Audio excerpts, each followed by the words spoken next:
Hey, this is John Lee Dumas of Entrepreneur on Fire. And when I'm not interviewing inspiring entrepreneurs, I'm listening to Stephanie O'Brien on the Moved by Purpose podcast.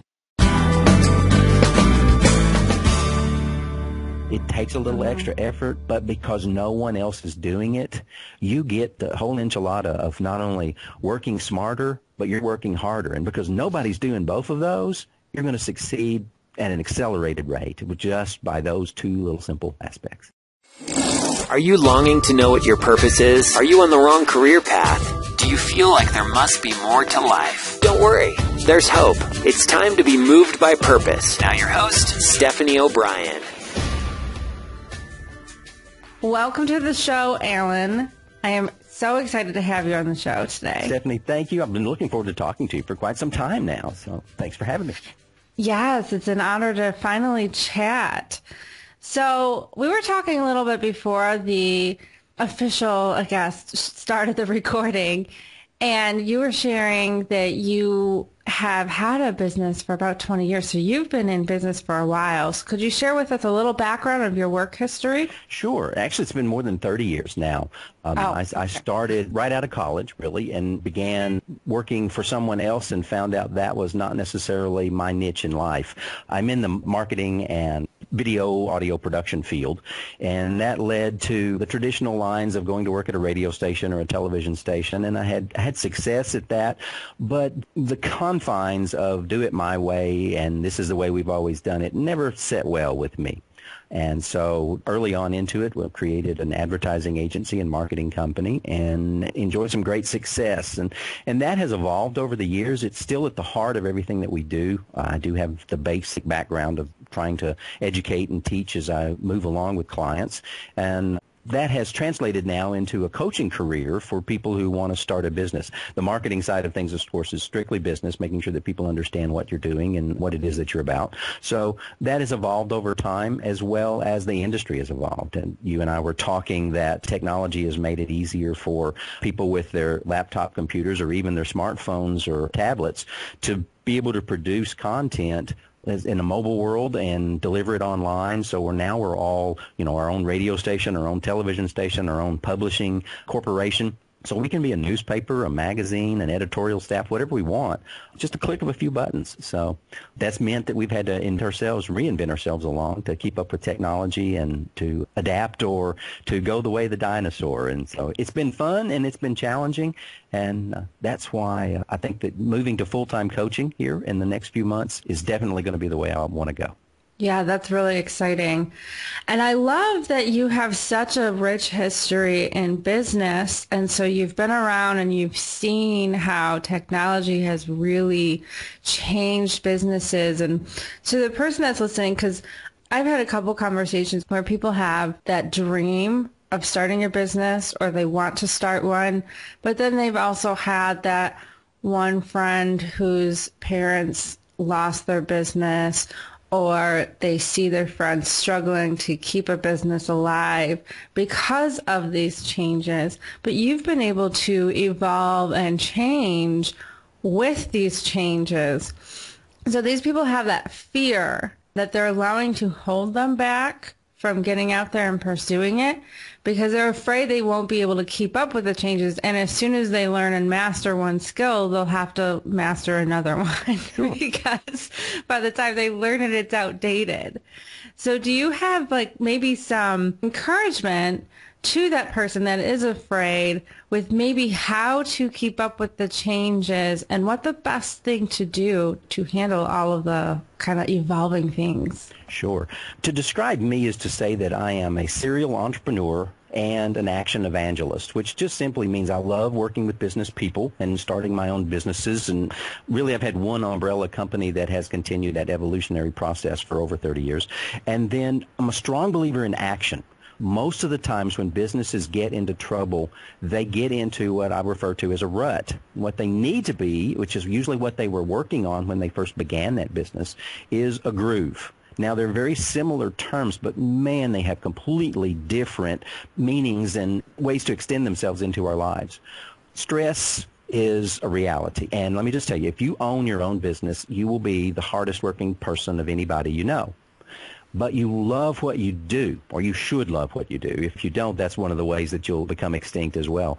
But that modification side, that enhancement side, really becomes an important aspect of our everyday lives. As we say, technology has changed so fast and so quickly. We used to measure things in dog years, saying that 7 years in a human's life is very similar to 1 year in a dog's. Well, that's also kind of an internet time as well. In internet years, it's even faster. Something that is 2 years old is kind of outdated. Most of your listeners, if they just think about it, how long has the iPhone and the smartphones been around? Actually, it's just been a few years, but we can't really think of a time when we didn't have one of those. And at my age, I've seen a lot of ridiculous contraptions come across this technology that, thank goodness, they evolved, because packing around a 40-pound cell phone is not exactly something that you wanted to do. Same way with portable computers versus laptop computers. Once again, those things probably weighed in the 40 or 50-pound range. You carried them around like your grandmother's old sewing machine type case, and the screen was probably about the size of a smartphone right now, but it wasn't in color. So a lot of evolutionary things have happened. Don't be afraid to look for those enhancements, to look for that evolution. If you stay to the edge of that curve, it's not so hard. But if you hunker down and you resist and you resist and you resist, you're going to come up with a lot of scars. Now, I happen to think scars are pretty when it comes to experience. I don't trust people who have all the answers but really haven't done anything. And theory and concept is great, but most plans fail when you encounter the enemy. The first bit of resistance, then we back off, we throw up our hands, and we give up. I'm also a very big proponent in starting part-time with things. I really want to see people have some income assurance in today's society. Even if you like a traditional employment model and what we call a JOB a lot of times, it's great to have a side business, if at all possible, if your company that you work for doesn't disallow that, then to increase your income. It can supplement what you're doing so that you can grow your retirement and have money for vacations and things like that. But it also gives you another perspective. You're a better employee if you understand how running a business is more than just me, and how it affects my department, that a business is an overall entity. If that works well, then yes, by all means, I encourage people to move that into a full-time situation. But most of the time, a big problem occurs because people get what I refer to as the forever and ever amen phrase. They get panicked. Well, what if I make the wrong choice? I'm good at so many things. And yes, you are. That doesn't mean you should do them all at one time, but you can explore them one at a time or a few at a time to see that what's your good fit. And as well, you need to be a little prepared to make those subtle adjustments over time. I mean, what would we do without the cloud now? We would have rooms and rooms and rooms of filing cabinets, So it's an evolutionary process, and be a part of it or be left behind. Mm-hmm. Yeah, that's great advice. And I, too, I'm a person of action. And so just getting in, trying new things, and being really determined to learn everything you can, but also there's a nice fine line and balance of there's perseverance and persistence and being diligent, but then there's also that wisdom that comes, and I guess as you're in it more, you learn when you do need to let go and when it is time to quit, not necessarily giving up, but when something you're trying is no longer working for you and letting that go and moving on. Because one of the patterns I noticed with some successful people is that they quit often but never give up. So yeah, absolutely. Yeah. So I've learned that myself too. And I'm finally just at this stage, and I still have a baby business. I've only been doing this for about 14 months. So I'm still learning. I had no background in marketing, no background in business at all. And I started this business without having a clue what I was doing. And I just go, and I love it. I love every minute of it. Sometimes I have my moments of frustration and things are harder, and the resistance absolutely does come. But just the personal development and the character development in the process of starting a business is incredible in and of itself. And when I started my business, I was working around my day job. And when I put my resignation in, my supervisor was sharing with me how she noticed that in the last 7 months that I was working there, which was right around the time I started, she was like, I noticed that you just, I don't know, like your whole attitude changed in a positive way. You just started being more efficient and just started being more of a team player and just willing to step up and take extra responsibility or whatever. And I think it just carried over. It just spilled into my day job, everything I was learning from building a business.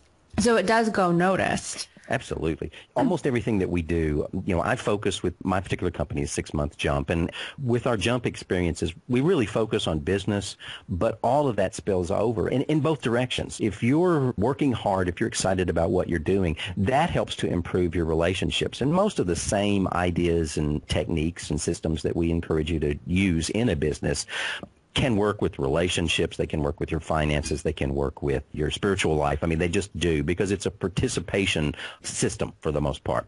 But it also comes back when you're having a hard time in your personal life, that will affect your business. And being able to recognize that, to collect that data and utilize it is very important. I was working with a gentleman yesterday who came to me and said he wanted a focus group and that he had some ideas and we wanted to test them before we got too long. Great. Absolutely. It's the way it should be done. We refer to the split testing online and things like that your listeners have probably heard of. But we got done and submitted the ideas to the focus group. Well, they kind of picked on it. And he was defending it. Well, you don't understand, and you don't do this, and you don't do that. And finally, I pulled him aside and I said, what good is a focus group if you're not going to listen to it? If you're going to operate in a vacuum, don't bother these people. They have things to do as well. They have their lives to live as well. A lot of business people do that with their customers and their clients. They want to tell them what they need and make them follow particular systems, and that isn't going to work. That's what will close a business very quickly, is not being in a relationship with your customer as much as just trying to have a monologue, to stand up there and tell them what they need, and this is what you want, and they can decide if they like it or don't. It doesn't take them long to decide if your service is exactly like so many others, like banks, for instance. You probably can, from your house, you can probably find 15 banks within 5 minutes of your house. What separates them? Nothing, absolutely nothing. They all take savings accounts and checking accounts and maybe CDs and things like that, but they all sell the exact same product, a place to put money so that you can give it to somebody else and at some particular point. So it's their service that makes the difference. So they all have nice buildings. I mean, they don't look like they're operating out of the back of a truck or anything. So they all have nice buildings. They all wear nice clothes. But what separates them? And that's that relationship. You'll hang with a bank for quite some time as long as there's somebody friendly. And that weakest link is that cashier that you walk up to the window and say, if they don't ask you how you're doing today, if they just say, can I help you? Or in the South, as we like to say, can I help you? The process is almost over. So all of the little details, all of the caring that goes into it is a two-way street. It's that way between your personal life and your business life, and it's that way between yourself and your customer. And if a customer's having a bad day, and even though you're maybe in a hurry, take a few minutes, talk with them, work with them, and you'll understand more about your coworkers and more about your family and even the stranger on the street whenever you create those relationships and build them within your business. Yeah.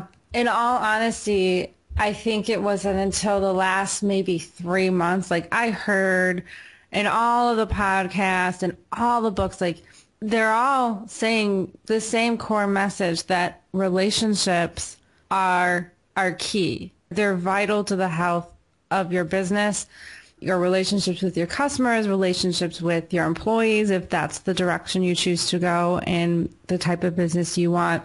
And I heard that over and over and over again.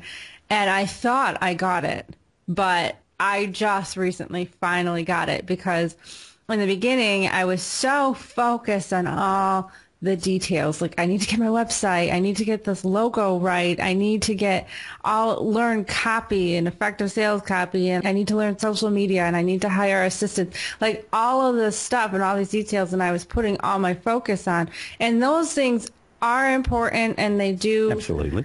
And they do need to get done. I'm not saying that you can just disregard it, but I put too much focus on that. And then I wasn't really necessarily building effective relationships and nurturing quality relationships and networking and pouring into people. And So I did all of this work and got all of this stuff up, and nobody knew really who I was.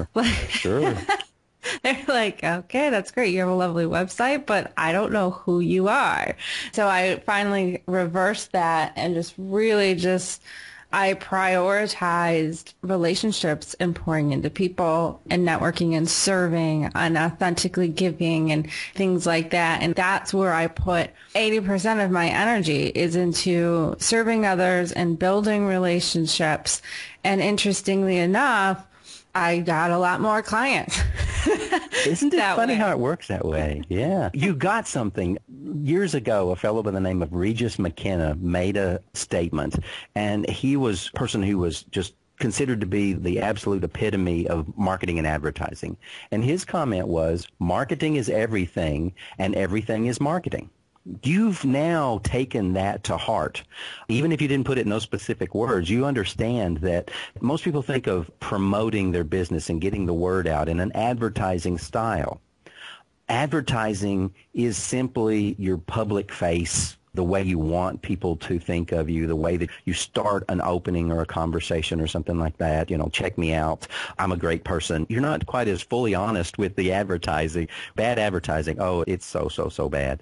But it's embarrassing for the most part. And I've done things that at the time seemed like a great idea, and they worked, and then you look at them years later and you just hang your head and go, oh my gosh, it was kind of like polyester leisure suits of the 70s. It's like, whoever thought that was a good idea? The 70s was a very ugly era, and thank goodness that a lot of your listeners didn't have to live through that, but they know mom and dad, or maybe your grandparents did, so there you have it. But marketing is that relationship. It is, handling all of the details. Yes, it's the website, and it's the business cards, and it's the clothes that you wear for your bio photo, and all of those things. But it is more, the smile that you have in your photo is genuine. People realize that. If it's that fake smile, what I like to call the parade smile, you see the little half quarter hand wave, like the Queen of England, where they just kind of flip the wrist side to side instead of, waving their hand up and down. It gets to be this stated thing. It's like prayers that, use very lofty words. Well, that's not a conversation with God. That's showing off to the people that are hearing you praying. People don't appreciate the insincerity. In this day of social media, you're found out quick. I mean, used to, a trailer to a movie was enough to get you in the theater. Anymore, a few Twitter posts or something on Facebook, and you just saved your $12 or $14 for going to the movie because it's a stinker. And, they'll know about it first night. Opening night can kill a movie because you don't have to wait for a few days for the newspapers to come out and read the reviews. They are instant, and they're with your friends, people that you care about what they think, not some movie critic that kind of a hotty-toddy, I'm better than you attitude most of the time anyway. So I used to love it if you could make the critics hate you. That you really were doing something different, and that's usually good.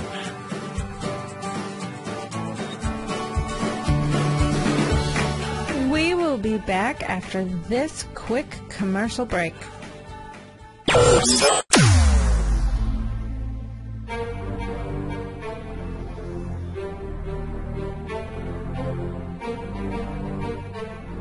Why do some businesses make 7 figures while others barely pay the rent? It's the MG word, Mastermind Group. With a Mastermind Group, you'll get feedback, input, idea sharing, and brainstorming by other business experts. You can't afford to spend $500 on postcards that don't make sales. You can't afford pay-per-click that doesn't deliver. Why learn from trial and error? Why not learn from others that have already been there? This group is for speakers, coaches, writers, and consultants that are hustling to make things happen.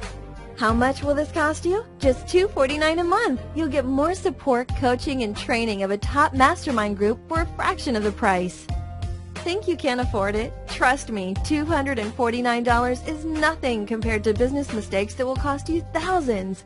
Learning from home study programs, books, and consuming free podcasts and blogs will only get you so far. Real success comes with a team of committed members. Don't delay. Apply today and save $50 per month bonus upon acceptance.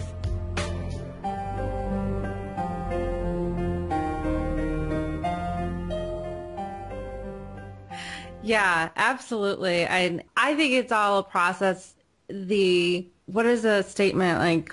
Something about if you make a customer happy, they might tell I don't know, like 5 people or something. But if you make them unhappy, they'll tell 1,000. Yeah, they'll tell everybody they know what you did wrong. So, yeah. And that is true. I definitely try to praise the businesses that are doing it right. And I guess because now I'm in business and I value customer service, I am so picky about who I give my business to that there's a lot of businesses, I don't know, because it's just the integrity seems to have gone out the door with a lot of these, just not really advertising honestly or just not really seeming to care anymore, especially the larger businesses. Oh, and it just is really disappointing. And I think because of these larger businesses that are in front of so many people, it puts a bad taste in the consumer's mouth. So their trust is ruined for many businesses. And so you have to work hard to earn that person's trust and to show them that you authentically care. Because we really just tolerate minimal customer service or standards. So it gives us a chance. But I love that. I love being able to actually pick up the phone if someone has a question. I will ask for their phone number and actually spend time on the phone. And some people are just shocked that I would take the time to do that. It does surprise people anymore that we take social beyond just typing a few letters on a screen, that we actually pick up the phone and send somebody a card or something like that, or just write them a letter, just a handwritten note, and put a stamp on it. Your phone will ring when I got your note. Well, I meant for you to get the note. That's why I sent it to you. Yeah, but it was a note. It was, you took time. It's like you care about me or something. And it's like, I do. Stephanie, you're absolutely right. We lowered that standard. Our comfort zone has gotten so low a lot of times, and our standards have gotten so low of what we're willing to accept.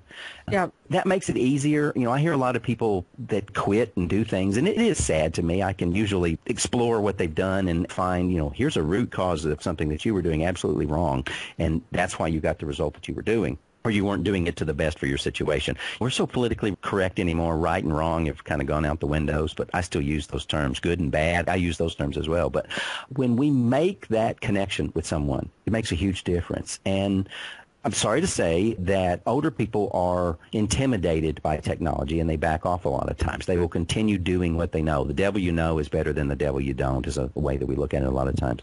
A younger person, my kids, they embrace technology. It's just part of who they are. And I can remember stories of my grandfather getting his first phone, and he refused to talk on it. He said, if I want to talk to somebody, I'll get in the truck and I'll go over to him and I'll talk to him. I'm not going to use that contraption. And now we carry around that ability in our pocket. We can connect with someone around the world in a matter of seconds anymore.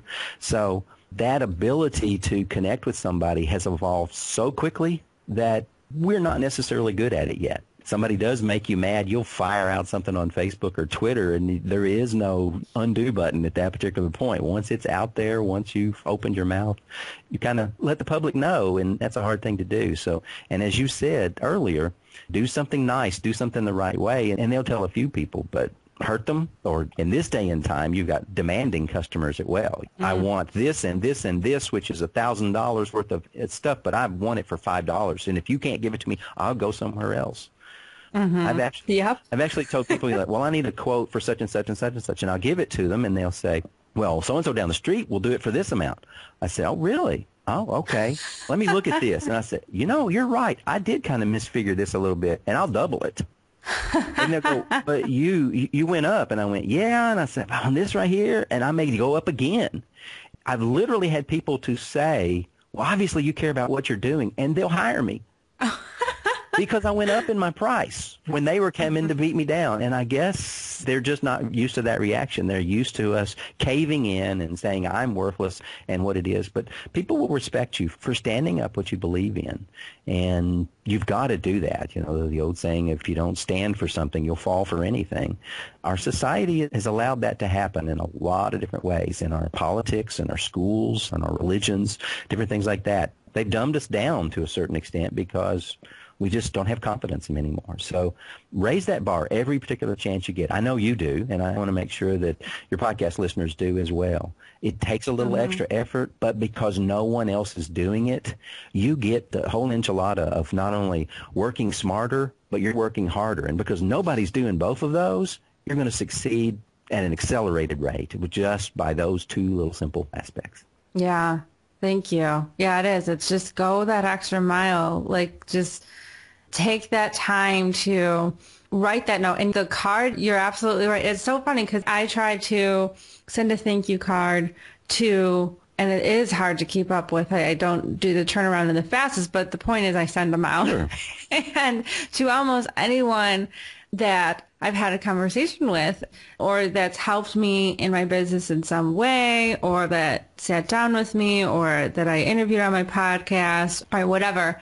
And there are some people that have very large platforms that I've had on my show, and it's really funny how they will send me an email and they'll be like, I just got your card. Thank you so much. That was really sweet of you.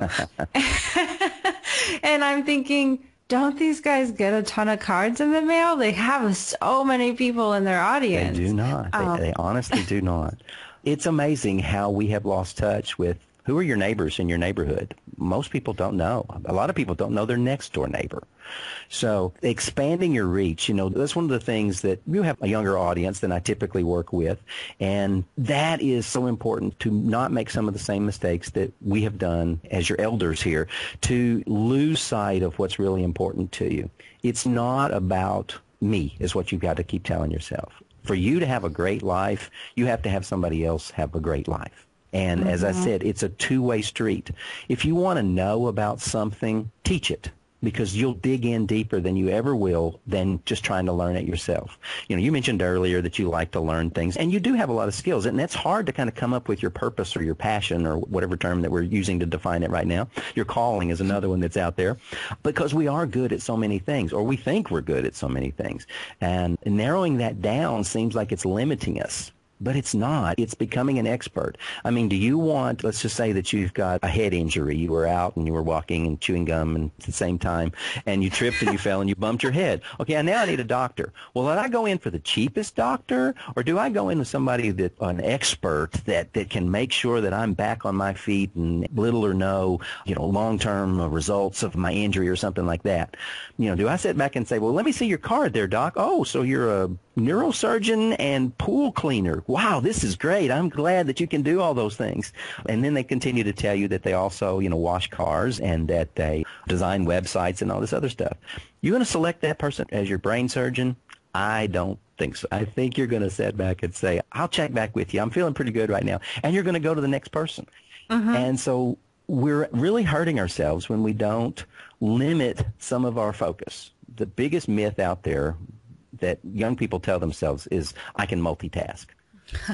Yeah. Yes, I've been guilty of that. Yes, you can, and no, you shouldn't. Okay. Yeah. My daughter loves to do that. She's 9, and she thinks she's the queen of multitasking right now. The other day, though, she was doing something and she tripped and she bumped her knee on a table, and she turned around and looked at me like I had done it. And then I see this look of disgust, and I'm like, okay, what's going to come out of her mouth now? And she's like, aren't you going to tell me you were right? And I said, about? And she goes, to just focus on one thing at a time. And I'm like, honey, you learned that lesson better than I could ever teach you. I planted the seed and you harvested the crop just now. What are you going to do with it? So she calmed down a little bit on it, but it was funny to watch even that young of a person to grasp some of these concepts that I tell over and over and over and over again. They go, yeah, but. Well, when you throw your butt in there, it kind of stinks up the whole conversation. So there's only so many things that we can do well at one time, and make it important enough to give it your focus. Yeah. In the beginning, when you're first starting a business or trying to hone in and learn what passion to pursue, or you have an idea, but you're a multi-passionate person, and how do you make them all fit, or how do you narrow it down and select just one? And this took me a while to get clear on. Even when I was starting in my business, I still had so many directions I wanted to go. And there's a lot of people that will tell you, oh, you should do this, you should do this, you should do that. And it can get a little loud and confusing because you're already trying to figure it out yourself. As soon as I put a stake in the ground and I finally was like, I'm not doing this, I'm not doing that, this is what I'm doing. And it just, again, it was like in addition to the serving and the relationships, but then getting that clarity and putting that stake in the ground and said, this is what I am focusing on. And this is it. It just seemed like people could explain what I did much more clearly, or people understood exactly what I did. I could clearly explain what I was doing and what I could do because I wasn't all over the place. So I definitely agree, the power of focus. And does it feel sometimes that you're missing out or that you're not as productive? Sometimes, because we get so accustomed to multitasking, we have disillusioned ourselves into believing that we are productive. But man, when I sit down and I have one project or one primary goal or one thing I'm focusing on, I deliver a quality product or project or whatever. And yeah, there's a bunch of 1,000 other things that are calling me and trying to grab my attention, but I just say no to it. And I actually complete something. Before, I was like turning my attention to all these other things, and I was busy and I was tired, and I got nothing done.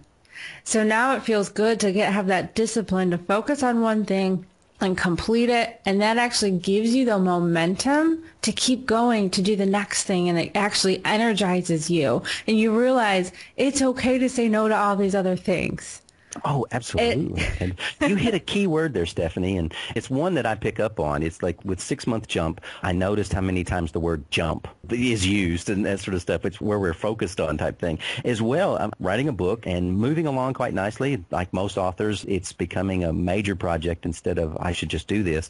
But it's called Busy is the New Stupid. Yeah, and that's a great title. And our lives are so busy doing stuff we probably shouldn't be doing. And so busyness becomes activity. It doesn't become action. And the action is focused and thoughtful and intentional. Busyness is just running around saying, whew, I am so tired. I've been so busy today. Well, what'd you accomplish? Not a darn thing. But I've been busy. Right. I've been real busy, you know. I think Dave Ramsey, a lot of your audience will know Dave Ramsey. He has a thing in his monologue that he talks about, and he says he gets in the car with his wife, and they're going somewhere, and they're looking for the map, and he goes, they finally find it, and they unfold it, and they look. This ought to tell you something when you unfold a map. Older story, obviously. But he says, and she goes, well, you're going the wrong way. He goes, yeah, but I'm making good time. You know. Same kind of things. We can just take off in a direction that isn't necessarily good for us. Unless we turn it around, we're not going to get where we're going. We'll wind up somewhere. And if you're not focused, if you don't know what your passion is, if you don't know what it is that you're going to set out to do, then any direction is fine. It's just sitting there. Teddy Roosevelt one time made the comment that in any given moment, the best thing you can do is the right thing. Mm-hmm. But also at that same time, the worst thing you can do is nothing. Mm-hmm. And a lot of people will kind of hide from themselves, hide from their fears to a little bit, and just say, well, I'll just deal with that later. And so they then fill up their lives with worthless activities. Taking care of kids, getting them to soccer practice and to volleyball games and to this particular extracurricular activity and all these other things will fill up your day. My children have a much fuller social calendar than I ever did. Even to this day, they have a more fuller social calendar than I do.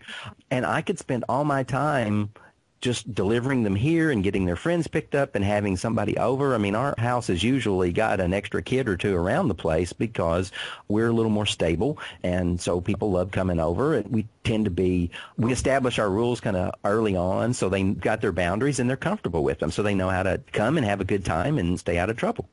Mm-hmm. Other places, people want a structure to their lives. They want leadership. And the biggest deal, looking at leadership, let's just look at our presidents over the last several years.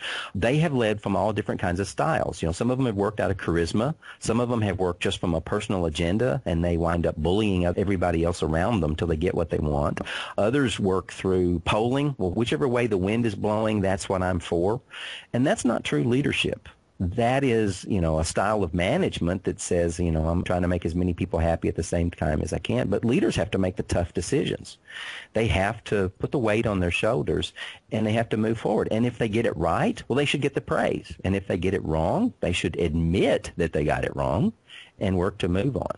But we don't have quite the responsibility for the world like the President of the United States does.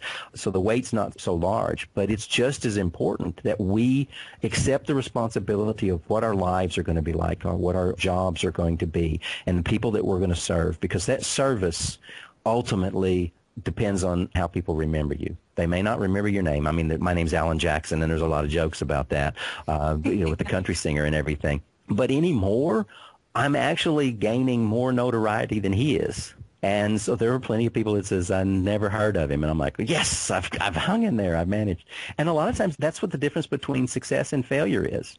Hanging in there long enough that you're one of the last people standing makes you a success. Mm-hmm. And, absolutely. I mentioned one of the myths a while ago, one of the big misunderstandings. Another one is that you have to be an expert to start your own business. That is absolutely not true. Yes, you have to have a very strong interest in it. You have to have some skill level that helps support that. But like I mentioned earlier, if you really want to know something, start to teach it to somebody else. You'll dig deeper. You'll start to understand it at a level that didn't make sense to you. You have learned things doing this podcast and running your own business that you would not have learned any other way. You could have read 1,000 books. All you would have done is hoarded that information into your knowledge category, but if you never took action on it, it's absolutely worthless. Mm-hmm. It's burying your treasure but not having a map. And that's where planning and goals and everything like that, and I'm a firm believer in writing them down with pen and paper. And people go, oh my gosh, how much of an antique are you? I'm sorry. That's one of those things. But I can't have my goals on my iPhone? You can, but write them down on a piece of paper first. Yes. Same way with your mission statement and all of that. There's something about that coming onto that piece of paper that makes it so tangible, so real. It's just got to do with what we saw, years ago. We were taught to read out of books. Had to write in school and all these other things. So that's just part of what our brain has appreciated. As I said way early into the podcast, we think we have to carve some of this stuff in stone, this forever stuff. It doesn't. It's changing so rapidly that get it on a pen and paper, get it down to where you can modify it, and then once you're happy with it, put the finished product, make that your wallpaper on your desktop. Put it on a Post-it note. Have some cards printed that you pack around with you all the time. Most of us, I'm shocked at the number of people who don't have business cards anymore. They don't deal with face-to-face people. But that's kind of sad. I mean, I don't really want you to get out there in the world and experience some things, because if you live in this vacuum of all about, one particular subject matter, you're going to wither. You're going to deteriorate. But, the difference between a body of water that just has rivers flowing into it is going to be something that eventually becomes stagnant, because that water doesn't have anything. It just collects and collects and collects and collects. And it just sits there and becomes stagnant.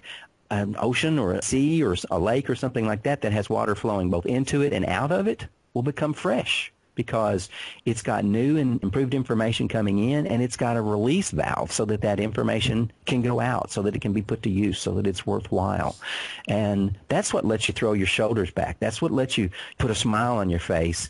And when you look at that person in the mirror in the morning when you get up, you said, yesterday was a good day, and I've got all this to do today. And then at night, when you're brushing your teeth and fixing to head for the bed, you can look there and say, whew, I am tired. But it wasn't because I was busy. It was because I was actually doing something. Now, some days more productive than others, but every day you should be making a difference in yourself, and that'll help you make a difference in the lives of people around you too. Absolutely. And I could talk to you, Alan, for another whole hour, and there's so many, but I have to end this. I understand. We'll do this again sometime. Yeah, because we could just go, and we didn't even stay to I have my questions kind of as a guide, but, it really goes based off of conversation and follow-up, and you just had so many things I wanted to follow up on. So I really, really enjoyed this interview, and I know that the listener definitely did too. So I want them to be able to find you. Where can they connect with you, Alan? Sure. One of the easiest ways is to head over to 6monthjump.com, all spelled out, SIX monthjump.com. And as well, I'm on the 48days.net community. You can really interact with me a lot there.